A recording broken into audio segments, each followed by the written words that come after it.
Assalamualaikum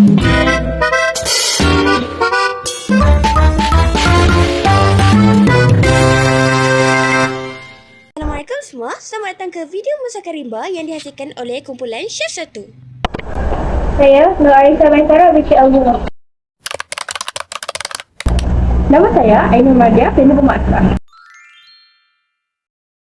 Nama saya Afran Akaisha binti Muhammad Rahimi. Nama saya Nur Farah Syafiqah binti Muhammad Izwan. Nama saya Hudar Adisha binti Fuadi. Tema kami hari ini ialah Masakan Rimba. Terdapat beberapa jenis makanan yang telah kami pilih. Pertama-tama, antaranya yang pertama, nasi lemang. Yang kedua, ayam bakar.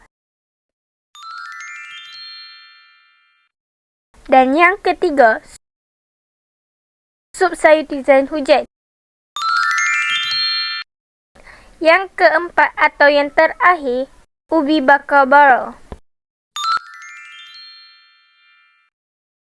Untuk masak nasi lemang pula, kita memerlukan beberapa bahan. Antaranya ialah beras yang telah dibasuh dan daun pisang serta buluh yang telah dibersihkan. Cara masaknya ialah kita perlu memasukkan daun pisang yang telah dipotong ke dalam buluh yang dicuci bersih. Kemudian kita perlu memasukkan beras dan air yang telah disikat. Contohnya seperti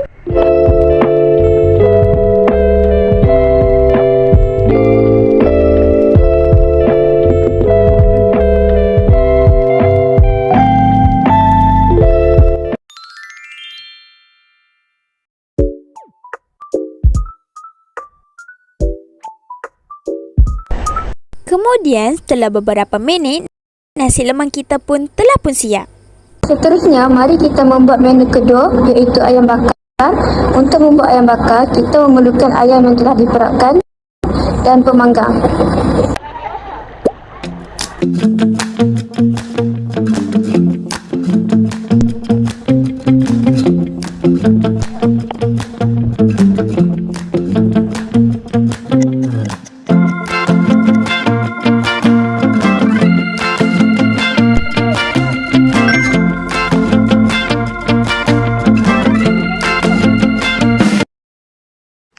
Untuk menu yang ketiga pula, kami akan masak sup sayur titisan hujan.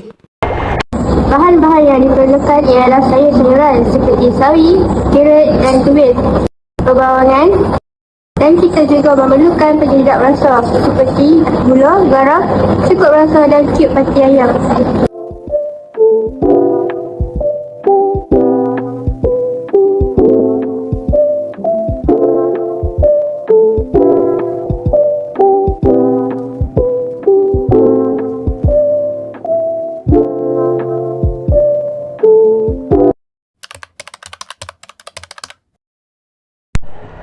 Pertama sekali, masukkan sedikitnya ke dalam pan yang dipanaskan.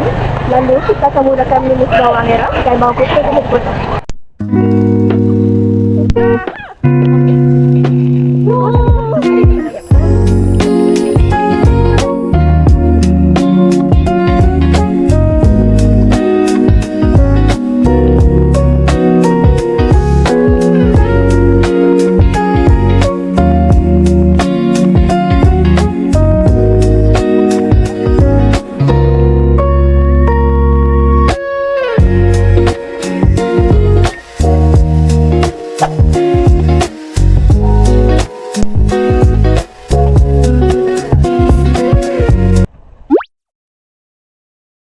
Menu tahap ini paling simple untuk dibuat.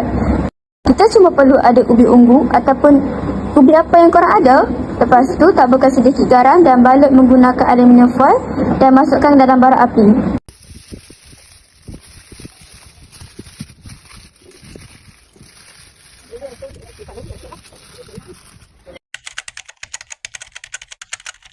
Jangan lupa cuba benda yang kami buat tau. Video kami sampai sini saja. Semoga ia membantu dan menginspirasi kepada korang semua.